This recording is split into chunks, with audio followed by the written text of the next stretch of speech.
नमस्कार। BSc part third के physical chemistry के चैप्टर केमिकल काइनेटिक में आज हम graphical representation of second order reaction और सूडो ऑर्डर रिएक्शन की स्टडी करेंगे। पिछले लेक्चर में हमने सेकेंड ऑर्डर रिएक्शंस देखी थी और उनका डेरिवेशन देखा था। आज हम द्वितीय कोटि की अभिक्रिया का आरेखीय निरूपण किस तरह से करते हैं और उसके लक्षण क्या है तथा छद्म कोटि की अभिक्रिया का अध्ययन करेंगे। Graphical representation of second order reaction या द्वितीय कोटि की अभिक्रिया का आलेखी निरूपण किस तरह से करते हैं। उससे पहले हम ये देखें कि द्वितीय कोटि की अभिक्रिया के लिए जो वेग स्थिरांक है, वेग स्थिरांक के व्यंजक क्या होंगे। हमने पिछले लेक्चर्स में देखा कि द्वितीय कोटि की अभिक्रिया के लिए जब क्रियाकारकों की सांद्रता समान हो, यानी A+A हो या A+B हो, लेकिन उनकी सांद्रताएं समान हो, तो उनके लिए जो वेग स्थिरांक है, वेग स्थिरांक का मान क्या होगा, K2 = 1/T into x upon A into A-x होगा। यहाँ T समय है, A प्रारंभिक सांद्रता क्रियाकारक की और x T समय पर क्रियाकारकों के मोल जो वियोजित होते हैं।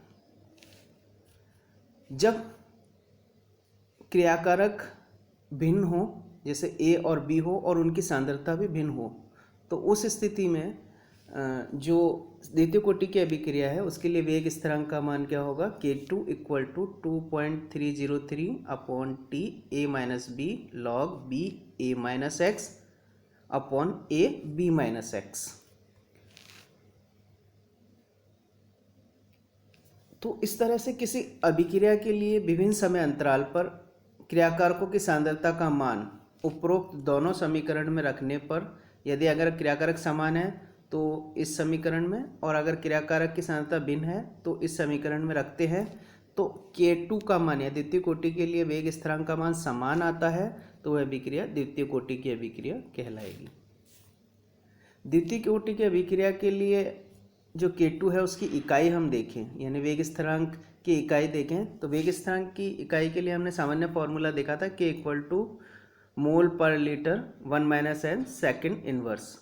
यहाँ n जो है अभिक्रिया की कोटि है और द्वितीय कोटि के लिए अभिक्रिया की कोटि का मान 2 है, तो n की वैल्यू 2 रखने पर हमारी इक्वेशन होगी K2 = मोल पर लीटर 1 - 2 सेकेंड इनवर्स।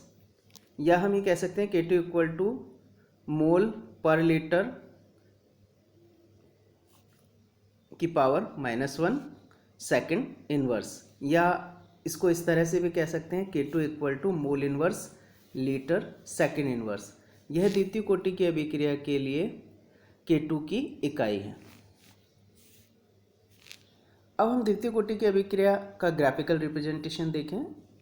पहली कंडीशन, जब क्रियाकारकों की सांद्रता समान हो, यानी क्रियाकारक A+A हो या A+B हो, लेकिन उनकी सांद्रताएं समान हो, उस स्थिति में जो K2 होगा वो क्या होगा, K2 = 1/T into x upon A into A-x। या हम इसको इस तरह से भी लिख सकते हैं, T = 1/K2 x upon A into A-x। तो अब हम x अपॉन A-x और T के बीच ग्राफ प्लॉट करें तो वह ग्राफ किस तरह से आएगा, एक सीधी रेखा आएगी, वह ग्राफ इस तरह से एक सीधी रेखा आएगी और इस ग्राफ का जो स्लोप होगा वो K2 के बराबर होगा। यदि हम 1/A-x और T के बीच ग्राफ प्लॉट करें तो ग्राफ पुनः एक सीधी रेखा होगी और ग्राफ इस तरह से मिलेगा।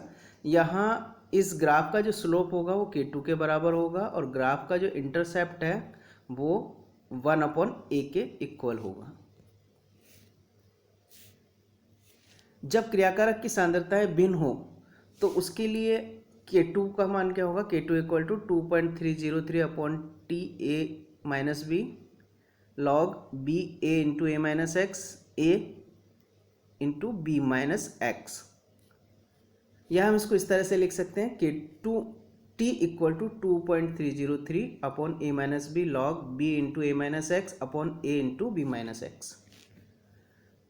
अब यदि हम 1/a minus B log B a minus X A B minus X और t के बीच ग्राफ प्लॉट करें तो वह भी एक स्ट्रेट लाइन होगी इस तरह से, ये एक सीधी रेखा होगी और इसका जो स्लोप होगा वो स्लोप k2 के बराबर होगा। तो इस तरह से हम द्वितीय कोटि की अभिक्रिया का ग्राफिकल रिप्रेजेंटेशन कर सकते हैं k का।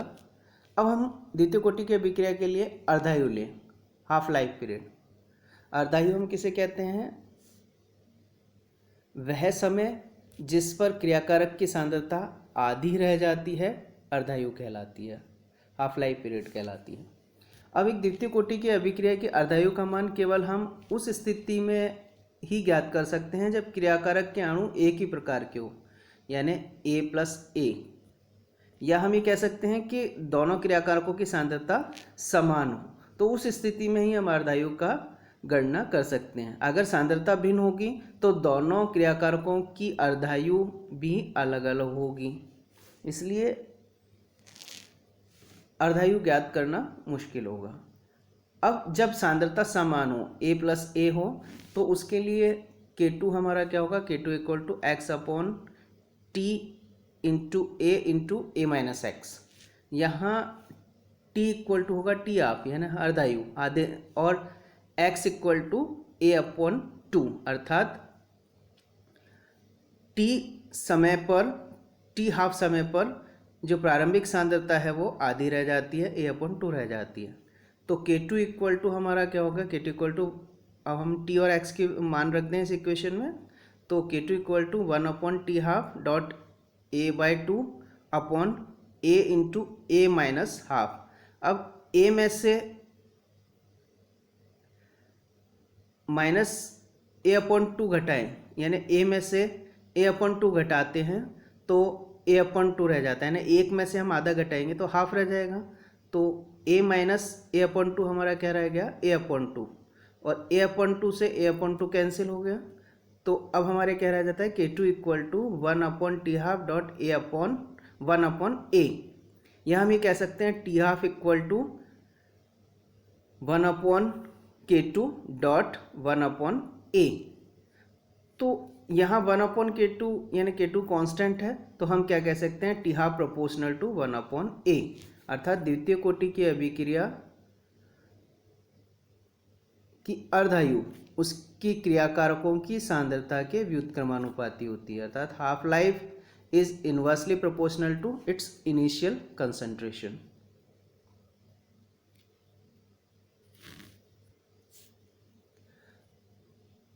तो यह हमारी द्वितीय कोटि की अभिक्रिया के कैरेक्टरिस्टिक्स और ग्राफिकल रिप्रेजेंटेशन था। अब हम छद्म कोटि की अभिक्रिया देखें, शूडो ऑर्डर रिएक्शन।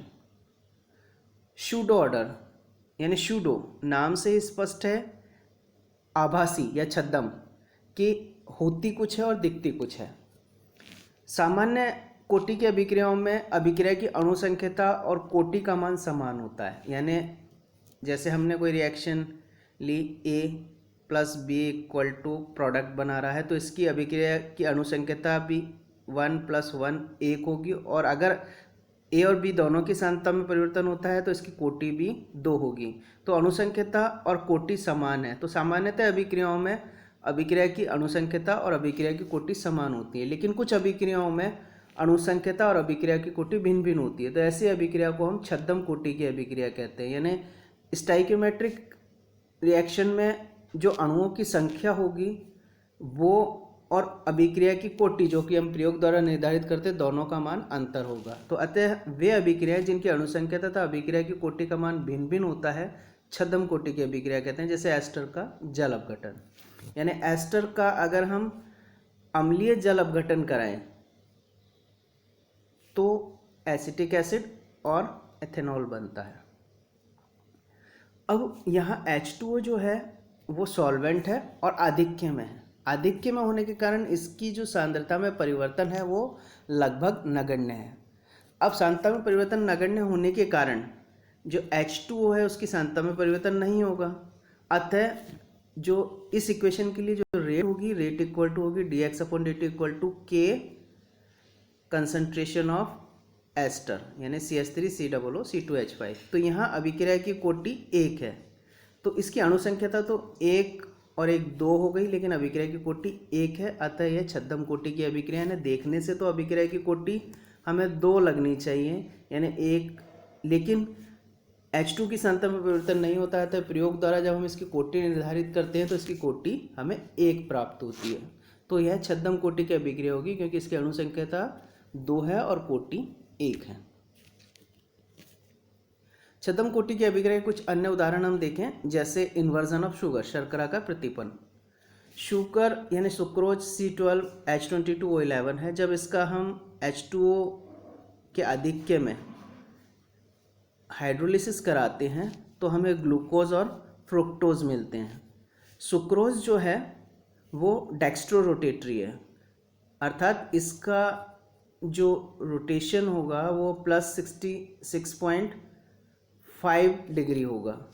जब इसका हाइड्रोलिसिस कराते हैं तो हमें ग्लूकोज और फ्रुक्टोज मिलते हैं। ग्लूकोज जो है वो डेक्स्ट्रो रोटेटरी है और इसका जो एंगल है वो +52.7 डिग्री है, जबकि सुक्रोज जो है लिवो रोटेटरी है और इसके लिए जो रोटेशन एंगल है वो -92.4 डिग्री है। तो इन दोनों का अगर हम मिक्सचर देखें तो मिक्सचर हमारा इन्वर्ट शुगर कहलाता है, यानी ग्लूकोज और फ्रुक्टोज का जो मिक्सचर है वो हमारा इन्वर्ट शुगर होगा और इसका जो रोटेशन होगा वो लिवो रोटेटरी होगा यानी माइनस होगा, क्योंकि माइनस की वैल्यू ज़्यादा है, अतः जो मिक्सचर का रोटेशन होगा वो लिवो रोटेटरी होगा। तो इन्वर्ट शुगर लिवो रोटेटरी है। तो सुक्रोज के हाइड्रोलिसिस से यानी सुक्रोज डेक्स्ट्रो रोटेटरी है वो अब लिवो रोटेटरी यानी इन्वर्ट हो जाता है, इसलिए हम इसको इन्वर्ट शुगर कहते हैं और ये इन्वर्जन ऑफ शुगर कहलाता है। अब इस अभिक्रिया में H2O जो है वो आधिक्य में है, तो इसकी सांद्रता में परिवर्तन नगण्य होता है, अतः यह रेट इक्वेशन में पार्ट नहीं लेता है। तो रेट इक्वल टू क्या होगा, dx/dt इक्वल टू K2C12H22O11, अर्थात इसकी कोटि क्या हो गई, 1 हो गई और इसकी अणुसंख्यता 1 और 1 2 है, यानी अणुसंख्यता इसकी 2 है और अभिक्रिया की कोटि 1 है, अतः यह भी छद्म कोटि की अभिक्रिया है। नेक्स्ट लिए हम एसिटिक एनहाइड्राइड व एथेनॉल की क्रिया, reaction of acetic anhydride and ethanol. Acetic anhydride की जब एथेनॉल से अभिक्रिया कराते हैं, एथेनॉल हम एक्सेस में लेते हैं तो इथाइल एसीटेट मिलता है और बनता है और वाटर रिमूव होता है यानी वाटर निकलता है। एथेनॉल जो है एक सॉल्वेंट है। इस अभिक्रिया में एथेनॉल को हम सॉल्वेंट की तरह यूज करते हैं और यह एक्सेस में होता है तो इसके आधिक्य में होता है, तो इसकी सांद्रता में परिवर्तन नगण्य होता है। सांद्रता में परिवर्तन नगण्य होने के कारण जो रेट होगी वो क्या होगी, rate equal to dx/dt equal to KCH3CO2O। तो यहाँ अभिक्रिया की कोटि 1 है, जबकि अणुसंख्यता 1 + 2 = 3, यानी अणुसंख्यता तो 3 है लेकिन अभिक्रिया की कोटि 1 है, अतः यह भी छद्म कोटि की अभिक्रिया है।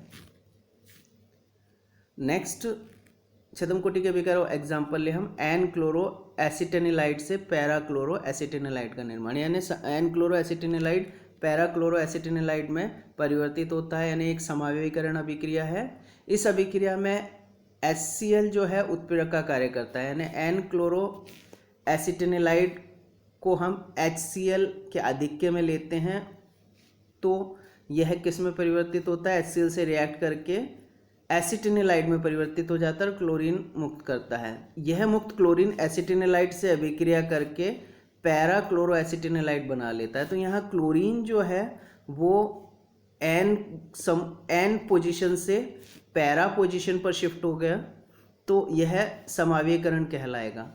इस अभिक्रिया में जो HCl है, जो फर्स्ट स्टेप में जो HCl कंज्यूम होता है वो सेकंड स्टेप में रिमूव हो जाता है, अर्थात HCl की सांद्रता में परिवर्तन नहीं होता है। HCl यहाँ उत्प्रेरक की तरह कार्य कर रहा है।